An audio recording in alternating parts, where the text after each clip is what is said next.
CGTN, China Global Television Network. The 2017 G20 meeting concluded last weekend, where the countries in attendance emphasized the need for sustainable development in Africa, and they cemented a partnership between the global body and the continent with a very specific focus on economic development for women and the youth and empowerment projects for both. But some African leaders have commented that Africa is still being treated as a minor concern from many European leaders, saying that financial institutions need to change their pessimistic views with regard to countries on the continent. So when it comes to Africa's relationship with the G20, is enough attention being paid to the continent's achievements? And what exactly will it take to level the playing field when it comes to international cooperation between the developed and the developing world? I'm Ramanyan. Welcome to Talk Africa.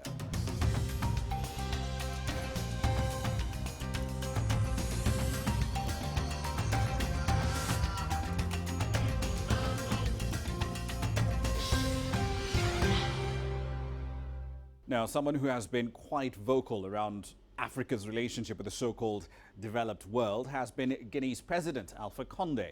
As the current chair of the African Union, part of his role has been to represent the interests of both the Union and the continent at global meetings like that of the G20 that just wrapped up in Hamburg. At the meeting, Condé demanded that along with investment partnerships, European countries provide financial guarantees for their companies investing in Africa, and also called for more flexibility when it comes to dealing with African debt. Before the G20 meeting took place, Beatrice Marshall sat down with the AU chairperson on the sidelines of the African Union Summit in Addis Ababa last week for an exclusive interview about what the African continent can bring to the discussions at the G20. President Condé, thank you very much for your time. Now, Africa is being touted as the next global economic frontier. Africa is on the rise. What is behind Africa's transformation? What are your reflections on Africa? Il fallait d'abord une prise de conscience politique des chefs de l'État, parce que l'Afrique dispose de tout ce qu'il faut pour être le continent de l'avenir. Mais ce qui manquait, c'était la volonté politique et la prise de conscience. Et ce qui a commencé depuis Kigali et qui continue pour que cette nouvelle Afrique apparaisse et que l'Afrique soit au rendez-vous de l'histoire et surtout de la 4e révolution industrielle. Parce que nous remplissons toutes les conditions, c'est la volonté politique et l'engagement et la détermination qui manquaient. Africa is in a world that is now changing. There is a change in the global and economic dynamics, particularly with the exit of Britain from the European Union and with America now looking inward in terms of protectionism. How do you see Africa fitting into the global dynamics, because Africa is now starting to look east towards China? D'abord, l'Afrique doit penser à elle-même et décider par elle-même. L'Afrique ne doit pas attendre qu'est-ce qui va venir des États-Unis, qu'est-ce qui va venir de l'Europe. Ça, c'est ce changement du paradigme qui est d'abord important, c'est-à-dire qu'est-ce que le Brexit va faire, qu'est-ce que l'élection de Trump va faire. Non. Qu'est-ce que les Africains vont faire pour transformer l'Afrique. Donc nous ne devons plus attendre qu'est-ce que les États-Unis vont faire, qu'est-ce que l'Union européenne va faire. Le Brexit, ça regarde les Anglais. L'élection de Trump, ça regarde les Américains. Nous ne devons pas notre destin en main, donc nous ne devons pas attendre qu'est-ce que Trump va faire pour l'Afrique, qu'est-ce que le Brexit va changer, mais qu'est-ce que nous, Africains, on va faire pour changer l'Afrique. China is now Africa's largest trade partner. How do you see Africa fitting into that changing global situation? And where do you see Africa benefiting the most? In which partnerships? Vous savez, en 2050, l'Afrique sera plus peuplée que la Chine. L'Afrique a l'avantage aujourd'hui d'avoir la population la plus jeune, alors que dans beaucoup de continents, les populations vieillissent. Ensuite, l'Afrique avait les mêmes avantages que la Chine ou l'Asie du Sud-Est, c'est-à-dire qu'on avait une main-d'œuvre pas chère. Mais notre inconvénient, c'est qu'on avait un retard sur le plan technologique. Or, aujourd'hui, nos jeunes maîtrisent parfaitement les nouvelles technologies. Et donc, ça veut dire que l'Afrique est capable aujourd'hui d'être au rendez-vous de l'histoire. Et pourquoi l'Afrique va être l'avenir du continent? Nous avons l'essentiel des matières premières, que ce soit agricole, minière, nous avons l'eau. Donc, si nous avons de l'électricité et que nous transformons nos matières premières sur place, l'Afrique non seulement est un grand marché, parce que ça sera un continent de plus de 2 millions d'habitants, mais l'Afrique peut devenir, à la place de l'Asie, l'usine pour l'Europe. Parce que quand nous allons un monde de pas cher, nous maîtrisons, donc nous pouvons fournir à l'Europe des produits finis moins chers. Et comme nous sommes plus proches, nous pouvons remplacer l'Asie du Sud. C'est pourquoi nous disons que l'avenir va être l'avenir du monde, parce que c'est à la fois un grand marché aussi, l'usine du monde. Well, you did attend that G20 partnership in Berlin recently, though, and you presented Africa's position there, though. Do you see a renewed interest now in Africa, and why is that? D'abord, ce qui est important, c'est que les gens cessent de voir l'Afrique comme le pays où il y a la famine, où il y a des massacres, etc., mais qu'ils voient la nouvelle Afrique qui est en train d'émerger, qui a un taux de croissance important et qui a une population jeune qui commence à mettre de nouvelles technologies. Ce qui a été important à Berlin, nous avons constaté réellement la volonté de Mme Merkel de s'engager vers l'Afrique. Mais nous aussi, nous avons voulu que les débats avec nos partenaires soient un débat franc. Donc, qu'est-ce que nous voulons? Et qu'est-ce que nous reprochons à nos partenaires? Mais nous sommes prêts aussi à les écouter. C'est pourquoi la critique que Mme Merkel nous a fait sur la justice sociale, nous l'avons acceptée. Et je l'ai dit lors de la réunion sur le forum des jeunes à Djamena. Donc aujourd'hui, nous avons dit aux Européens, mais vous nous parlez de la Chine. Mais lorsque nous lançons un appel d'eau, par exemple, pour faire des barrages dans le cadre de l'OMS, aucune société occidentale ne soumissionne. Mais si c'est les Chinois qui soumissionnent, nous les donnons. Qu'est-ce qui vous empêche, vous, de soumissionner? Qu'est-ce qui nous empêche de participer aux appels d'offres? Nous avons besoin des infrastructures. Qu'est-ce qui empêche de sociétés occidentales de venir faire des infrastructures en Afrique? Mais nous avons besoin d'infrastructures. Si c'est la Chine qui est prête à faire, nous faisons avec la Chine. Si c'est les gens de la planète Mars qui sont prêts à faire, nous faisons avec les gens de la planète Mars. Voilà, donc le débat à Berlin a permis de clarifier les positions de chaque parti, et de l'Afrique, mais aussi de nos partenaires. So in any partnership, though, what should Africa be leveraging? What should Africa be seeking? What should Africa be asking? D'abord, plus de flexibilité. Lorsque un pays africain lorsque sa dette atteint 50% de son PIB, tout de suite, on commence à crier. Mais la France est aujourd'hui à 98%, le Japon à 200%, l'Italie à 130%. Donc nous voulons que l'Afrique soit traitée par les institutions financières internationales comme les autres pays. Deuxièmement, qu'on ne condamne pas l'Afrique seulement à des crédits concessionnels, mais que nous puissions avoir aussi à des crédits non concessionnels. Et ensuite, nous ne voulons pas des mendiants, ce n'est pas l'aide. Ce que nous voulons, c'est une coopération des investissements dans des secteurs prioritaires. Nous voulons mettre fin à la zone aux frontières, libre-échange. Mais comment voulez-vous faire libre-échange s'il n'y a pas de route entre le Cameroun et le Congo, s'il n'y a pas de chemin de fer, s'il n'y a pas de voie maritime? Donc, ce que nous voulons, que les priorités africaines soient définies par les Africains, que les financements soient définis par les Africains et exécutés par nous. Bien sûr, nous savons qu'ils nous diront, nous avons des comptes à rendre à nos contribuables. Donc nous sommes d'accord qu'ils puissent contrôler l'utilisation des fonds, mais que c'est nous qui décidions qu'est-ce que nous allons faire de ces fonds.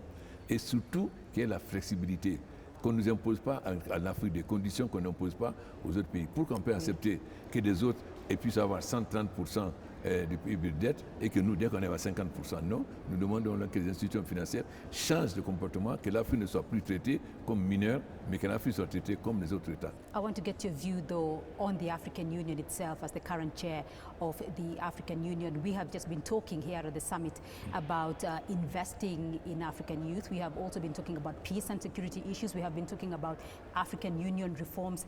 As the current chair of the African Union, what are your priorities? D'abord, il faut différencier ce qui est du fonctionnement de l'Union africaine et ce qui est de l'Afrique.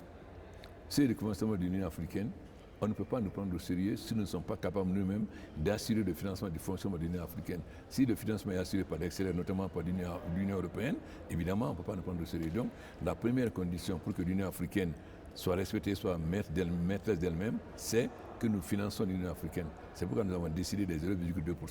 Donc ça, c'est dans le cadre du fonctionnement de l'Union africaine. Maintenant, il y a des priorités de l'Afrique. Il est évident que nous avons aujourd'hui deux priorités, c'est l'emploi jeune et l'autonomisation des femmes. Cela suppose donc un développement économique accéléré, mais aussi un partage judicieux des revenus de ce développement à l'égard de ces couches les plus défavorisées. Aujourd'hui, quand nous voyons que le thème du dernier sommet, il y a eu le forum à N'Djamena, et il y a une prise de conscience de tous les chefs d'État qu'aujourd'hui, notre chance, c'est cette jeunesse, c'est le fait que la population africaine est jeune et que c'est la chance humaine, qu'on doit capitaliser sur cela pour que cette jeunesse réellement puisse transformer l'Afrique. Mais ça ne peut se faire que si nous les rencontrons. C'est pourquoi nous avons décidé qu'il y ait un forum, parce qu'on ne peut pas faire le bonheur de quelqu'un sans lui. Donc, pour qu'on parle des jeunes, il faut d'abord qu'on les écoute, qu'ils nous disent réellement quelles sont leurs préoccupations, quelles sont leurs ambitions. À nous de répondre. Mais nous aussi, nous disons aux jeunes, vous avez des droits, mais vous avez aussi des devoirs. Et nous leur expliquons quels sont leurs devoirs. Le deuxième aspect, c'est l'autonomisation des femmes. Et là, il faut dire que nous avons pris un peu de retard. Parce que lorsque nous avons lancé le thème de l'autonomisation des femmes, on n'a pas agi comme on a agi cette fois pour la jeunesse. Donc, il faut qu'on se rattrape en ce qui concerne l'autonomisation des femmes. Donc, les grandes priorités de l'Afrique aujourd'hui, c'est l'énergie, c'est l'agriculture, les infrastructures, et voilà les grandes priorités de l'Afrique. Parce que si nous avons de l'énergie, nous allons nous développer, mais sans l'agriculture, on ne peut pas se nourrir. Donc, il faut que l'Afrique soit autosuffisante et même exportateur. Donc, je dirais l'énergie, l'agriculture, les infrastructures, l'éducation et la santé. Voilà les 5 priorités de l'Afrique dans lesquelles nous sommes engagés et que nous allons expliquer au G20 à Hambourg. Recently, Chinese President Xi Jinping launched the One Belt, One Road initiative that is to link Asia, Africa, and Europe. How do you see this in the long term as spurring the economic growth of Africa, as of being beneficial to Africa and particularly to your country, Guinea? D'abord, nous voulons d'abord comprendre où comme la route de soie, pour le moment, on a parlé d'Europe et de Moyen-Orient, je crois. Nous devons savoir d'abord concrètement qu'est-ce que la Chine prévoit pour l'Afrique dans la route de soie. C'est quand nous comprendrons quelle est la vision de la Chine dans le part de l'Afrique dans la route de la soie que nous pourrons nous définir. Mais il est évident qu'il est important pour nous que la route de soie soit étendue à l'Afrique. Pas seulement aux pays qui ont des ports comme nous, évidemment, nous besoin plus, mais que grâce au chemin de fer et aux routes, que les autres pays qui n'ont pas de port aussi tirent le bénéfice de cette route de soie, pas seulement des pays comme la Guinée qui tirent les bénéfices parce que nous voyons aussi que le Mali, le Burkina, etc. et d'autres pays tirent autant d'avantages et ça ne peut se faire qu'en renforçant les infrastructures routières, chemins de fer, aériens, etc.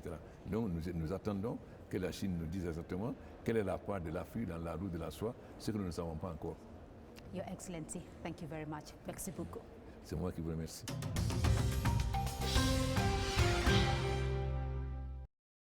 We're going to take a short break, but when we come back, we'll have a lot more insights into the relationship between the G20 on one hand and African countries on the other. Stay with us.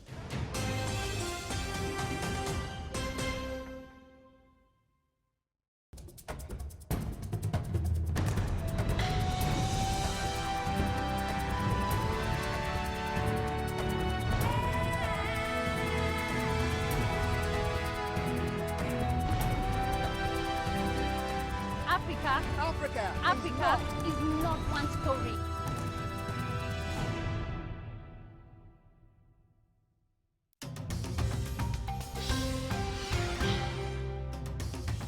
As President Conde and other African leaders said, the G20 compact with Africa can only be welcomed. We are on the same page that traditional aid, while useful, is never going to be enough to bring about sustainable development. We are at a limit of what government-to-government action alone can achieve.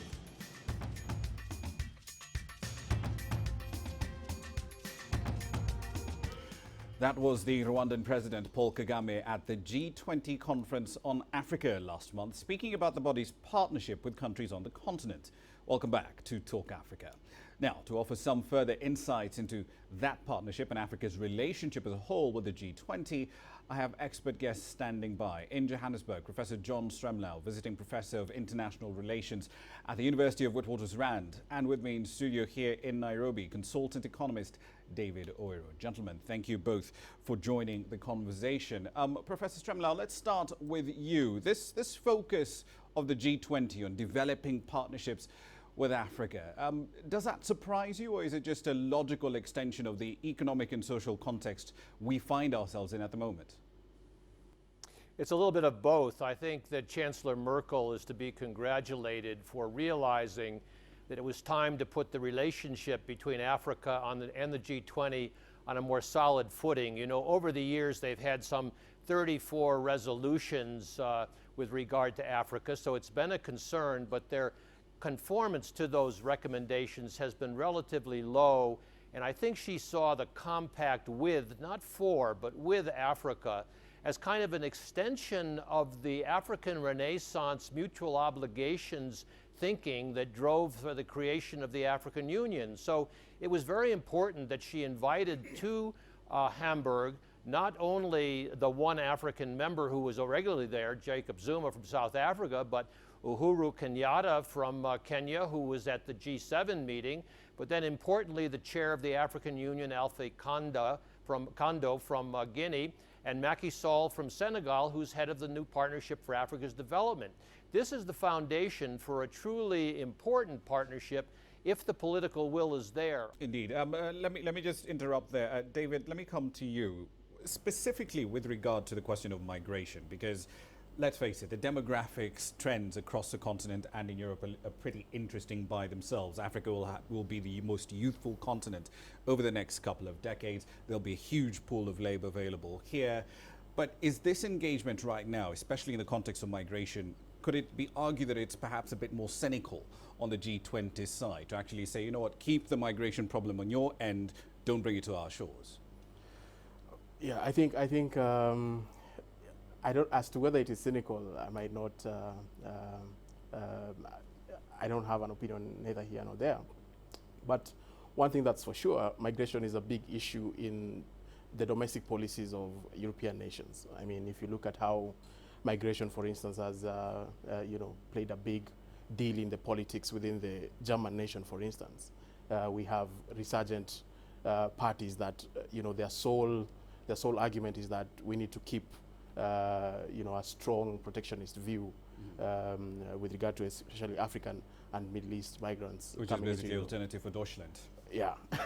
But when it comes to Africa, there are perhaps two kinds of migrations that we see. So, of course, people who are fleeing conflicts within their nations, or people who are migrating for economic reasons, one way or the other. It could be that, they're looking for employment opportunities, or just, a chance to have better life outcomes. And so Europe, of course, the big concern is, if this wave of migrants continues going into Europe, then you have, people who are willing to work for cheap labor, and therefore are able to displace some of their, unemployed or youthful demographics within the European continent. The thing that for me I'm happy about is we are seeing a more democratic, more open global policy making with the participation of developing nations in, of course, the G20 arena. We have more democratization of the global economic policy making, and that's always a good thing. Right. Professor Stremler, let me come to you. Specifically with regard to the question of trade and investment, what sort of opportunities does this shift towards a bit more insularity, a bit more protectionism offer to African economies? Because after all, we have an opportunity here, at least as I see it, to renegotiate from the ground up our trade relationship with the UK, for example. Well, now you're using the outliers, the US and Brexit, England. Bear in mind that the 19, actually all 20 of the G20 endorsed globalization. Trump is much more of a nationalist, and we'll see what happens in the case of Great Britain. But the important point to make is that Africa depends heavily on trade, and the rest of the G19 really do depend on trade, and they've embraced an idea of globalization. But having said that, the question about the surplus labor in Africa and the migrations, all rooted in the problems and challenges of education, for which I think this compact has, again, a priority. Whether they can translate that into meaningful programs remains to be tested. But bear in mind that African countries suffer when forced migration and internally displaced people who create problems on borders create instability in the continent, so that this is a win-win potential. It's very difficult, I understand that, but there is at least an openness that is signaled by this compact to talk about education, health, water resources, and of course the effects of global warming, and funding properly this Green Climate Fund, which is to help African countries adjust. All of those things have to be considered on a partner-to-partner basis, not on a donor-to-recipient basis, and that, I think, is a good start. Let me ask a simple question to both of you gentlemen, though. Are we perhaps asking the wrong question here? Are we perhaps because we keep framing this as a case of what can the G20 do to help African countries to achieve X, Y, Z in education outcomes, in labor, in infrastructure, and so on and so forth. Yet for a lot of these African countries, they know what the solutions to these problems are. So starting with you, Professor Stremlau, are we asking the wrong question here? No, I don't think you're asking the wrong question, because the question really has been changed by the circumstance. The Sustainable Development Goals require mutual obligations. The new Partnership for Africa's Development does have the African peer review mechanism built into it. President Kenyatta, when he became chair of NEPAD, sort of reinvigorated that, and so is Macky Sall doing so as well. And there's a very active program on getting African states to be more transparent and more responsible in meeting the obligations that they have voluntarily entered into.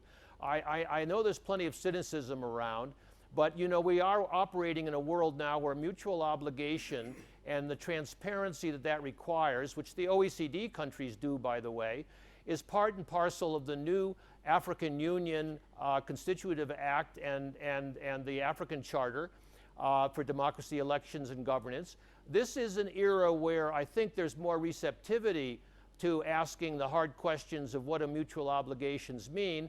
Remember that the whole reason we have the African Union was because at the G7, when President Mbeki and Bouteflika and Obasanjo went there, they didn't have any answers from when the G7 talked to them and said, well, what do you guys really want from us? And they said, we've got to get our act together.